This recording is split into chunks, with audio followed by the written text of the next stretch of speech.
match va commencer sur la piste rouge. Donc le japonais Uyama contre le russe Bida. En face, c'est donc l'italien Fichera Pitra qui est en avance. Ils ont déjà attaqué le deuxième tiers-temps avec le score de 6-2 pour le tchèque. Le japonais, poignée droite.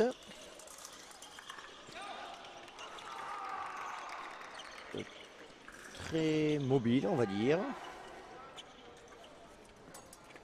Un jeu un petit peu spécial, mais...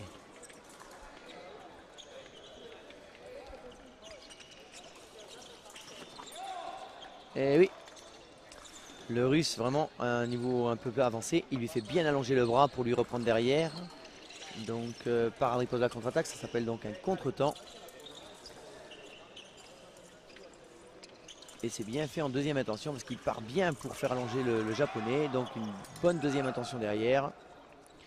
Le russe qui mène 1-0.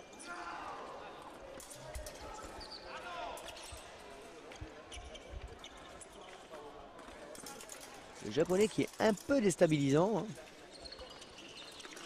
Ouais, beaucoup de mal à poser un jeu. Très tonique, très énergique, très mobile.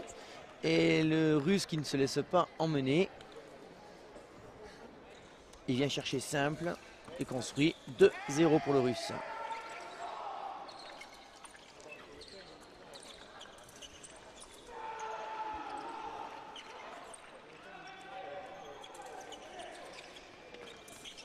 Le russe pour le moment qui vient chercher par 2 fois les actions vers l'avant. Tout à l'heure il s'est laissé emmener sur quelques actions arrière et ça a été assez épique. Donc quelques actions vers l'avant, il s'en va chercher. Ouais.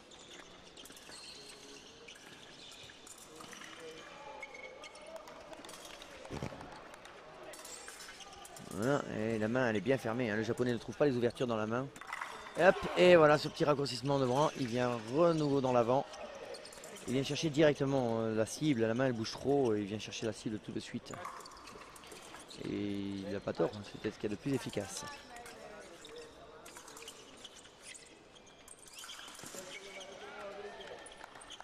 Tu réponds pour moi.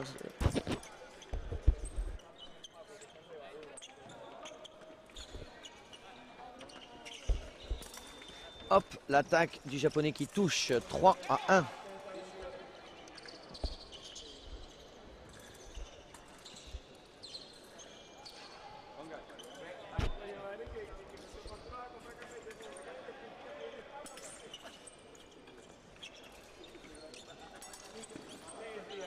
Nous en a 3-1, un petit peu moins d'une minute de la fin du premier tiers-temps.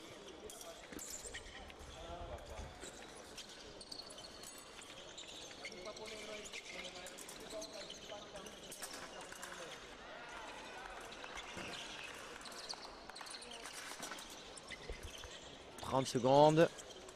Le russe qui touche. Toujours des actions vers l'avant. Le russe ne s'en va pas chercher midi 14h. Il va chercher directement les actions vers l'avant sur la mobilité de main du japonais. Le score est de 4-1. 30 secondes de la fin du premier tiers-temps. Non. Il n'a pas validé. Il n'a pas validé. Le japonais demande la vidéo. Je crois qu'il a raison de demander la vidéo. Parce que pour moi, je vois bien une parade et une riposte et je vois bien un seul mouvement. Donc, a priori, il devrait avoir le point. Est-ce que ça va être le cas? Le Tchèque a écrasé l'Italien Fichera 15-9. Le match franco-suisse, c'est Stéphane qui mène sur Paravicini 8-5. Et l'autre Suisse Kauter vient de perdre contre l'Allemand Rein 15-11. Alors que nous dit l'arbitre sur la piste rouge?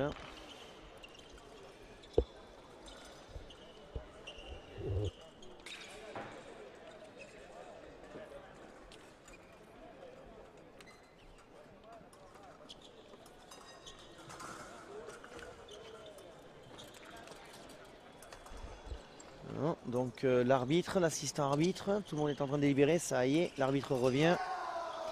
Donc quelle va être la décision de l'arbitre? Je rappelle qu'il y avait une flèche de Bida. Et donc non, l'arbitre ne donne pas le point aux Japonais. Donc le score est toujours de 4-1 à 28 secondes de la fin du premier tiers-temps. Un Japonais qui bouge toujours beaucoup, beaucoup de fans de corps, beaucoup de fans de main, une main extrêmement mobile.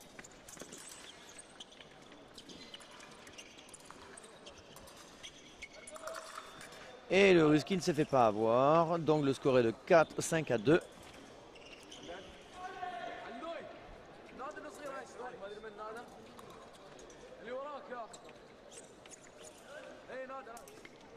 Voilà. Le Russe est vraiment dans une situation extrêmement confortable. Voilà, 2 secondes, tout le monde relâche. Un petit coup pour faire peur. Et c'est la minute.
Le match reprend donc.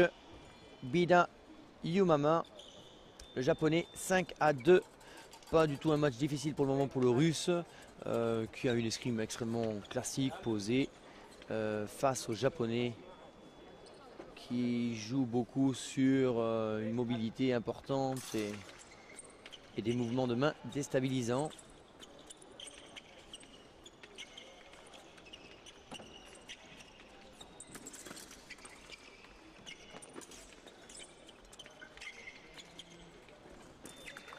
Touche double, 6-3.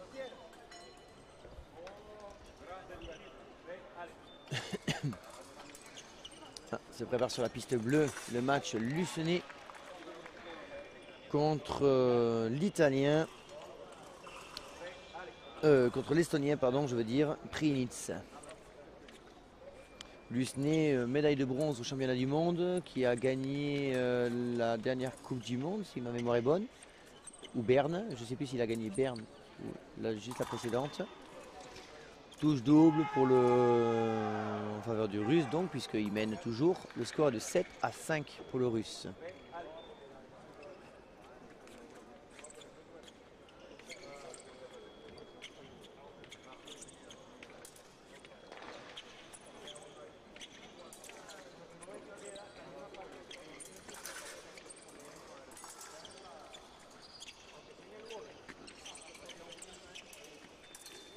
Oh, le japonais qui touche, qui revient au score 7-6. J'ai l'impression que Bida le prend un petit peu trop facile. Et laisse le japonais revenir et coller au score.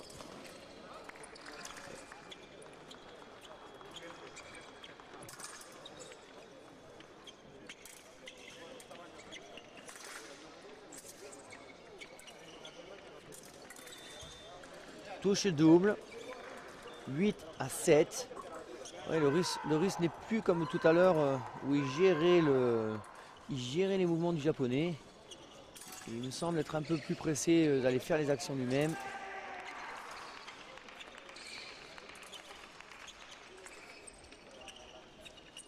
Être toujours vigilant, surtout à l'épée, ne jamais sous-estimer l'adversaire. Voilà, il faut que le russe revienne sur les bases plus solides. La touche, un contre-arrêt. Petite fin d'attaque pour créer la contre-attaque et contre-attaque sur la contre-attaque.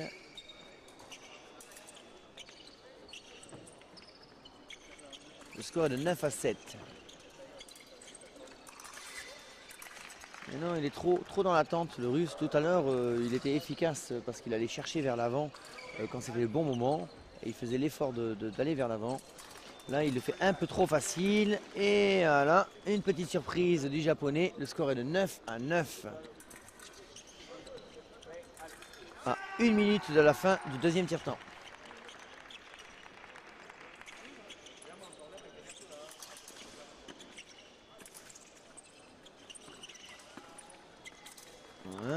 Ouais, double, touche double.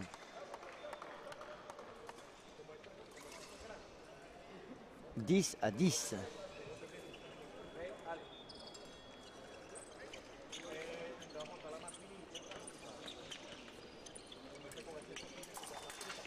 Voilà, quand il va vers l'avant, le Russe, ça marche tout seul. 11 à 10. Il faut simplement faire l'effort d'aller la chercher le point. 12-11, touche double.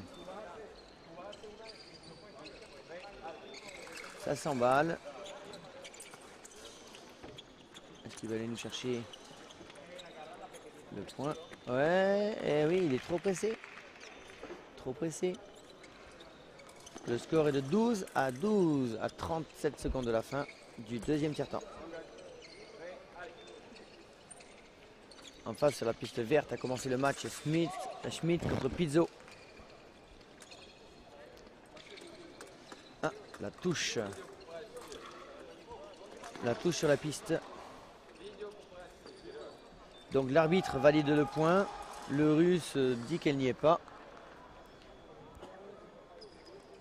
Donc il ne peut éliminer, il ne peut annuler le point qu'à la seule condition que la touche soit hors sol, sur le sol hors piste, ou à la seule condition qu'il l'arbitre estime que la distance est telle qu'il ne peut pas y avoir de touche au pied.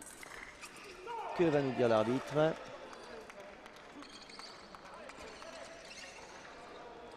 Donc le quatrième match a déjà commencé sur la piste verte. L'Allemand Schmidt contre l'Italien Pizzo. Pizzo qui mène 8 à 7. Lucenay a commencé contre l'Estonien. Lucenay qui mène 3 à 1 sur la piste bleue. Et le match russe Avdiv contre Bania, c'est ça, le Hongrois, sur la piste jaune, s'apprête à démarrer. Lucenay mène 4-2 contre l'Estonien avec une touche double. L'Allemand revient 8 à 8 contre l'Italien. D'ailleurs, une très bonne parade riposte de l'Italien. Bien amené. 9-8 à nouveau pour l'Italien.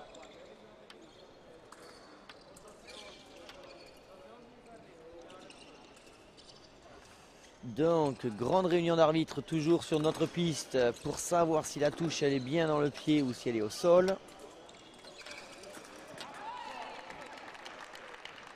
Ils sont toujours en consultation vidéo et en délibération. Il est vrai que c'est une touche importante, car elle permettrait, si elle était validée, elle permettrait aux Japonais de prendre l'avantage à 30 secondes de la fin du deuxième tiers-temps et de démarrer peut-être en tout cas le troisième tiers-temps dans de meilleures conditions.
Moi?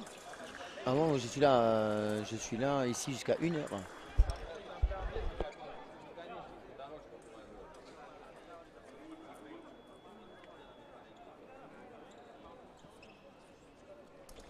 Pardon, donc j'avais laissé le micro. Les arbitres sont toujours en train de délibérer. Ils n'arrivent pas à se décider. Il va bien falloir prendre une décision. Non, on cherche de l'aide ailleurs.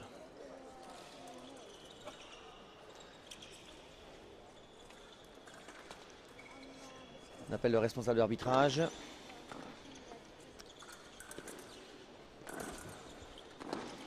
Voilà, qui va venir.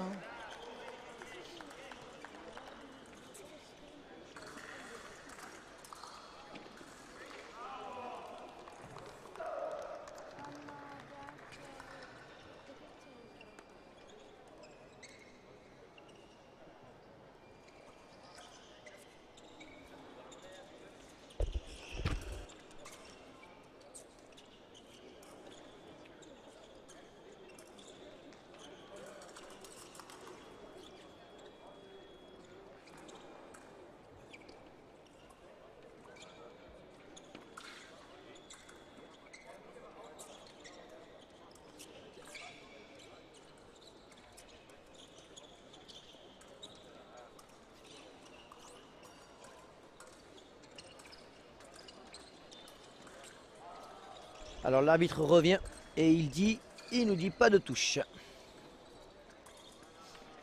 Et il nous dit pas de touche. Je pense que le japonais prend bien la décision. Ouais. Il cherche un point. Mais non, il ne conteste pas, il ne dit rien. Donc le score est donc toujours de 12-12 à 30 secondes de la fin du premier tiers-temps. Le japonais en attendant qui s'est bien reposé. Je crois que le russe Bidin a repris un petit peu aussi du poil de la bête. Il s'est mieux concentré sur ce qu'il allait entreprendre. On sent qu'il est plus présent. Hop, l'attaque du japonais. Contre-attaque du russe qui ne touche pas. 13-12 en faveur du japonais. 8 secondes, il relâche. Allez, le tiers-temps.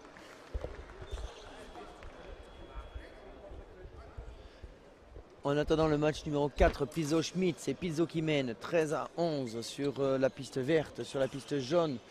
Le Hongrois Bania est contre Avdev le Russe, 4-4 à presque la fin de la première période. Tandis que Lusné mène le match facilement, 10-3, et ils ont déjà attaqué la troisième période. Contre l'Estonien, c'était Lusné français contre l'Estonien.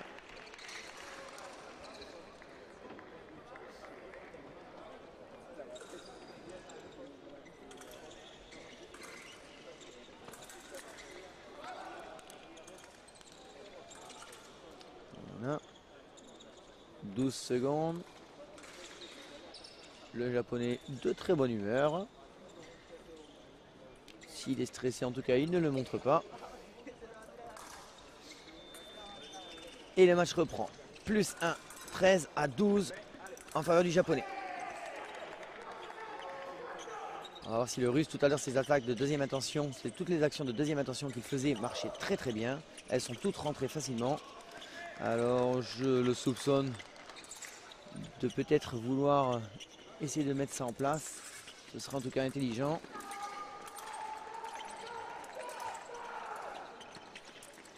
Hop, et il part bien dedans avec la pointe, c'est tout à fait ça. Petite préparation de jambes et on part avec la pointe. Le score est de 13-13. Le russe revient à égalité.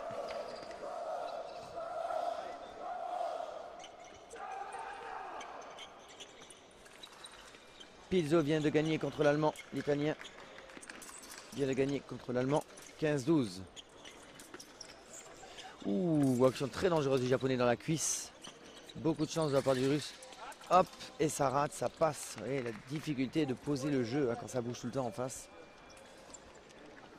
Ça passe. L'autre, il est baissé. Ça passe au-dessus de l'épaule. Toujours 13-13.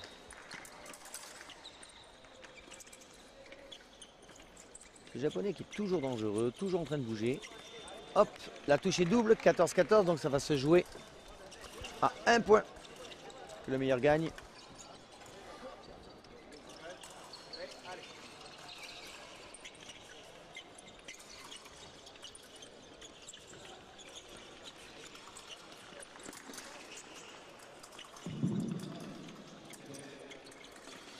russe qui pousse, qui le bloque. Et il part, mais il va en action directe. Et ouais, donc le japonais qui gagne 15-14.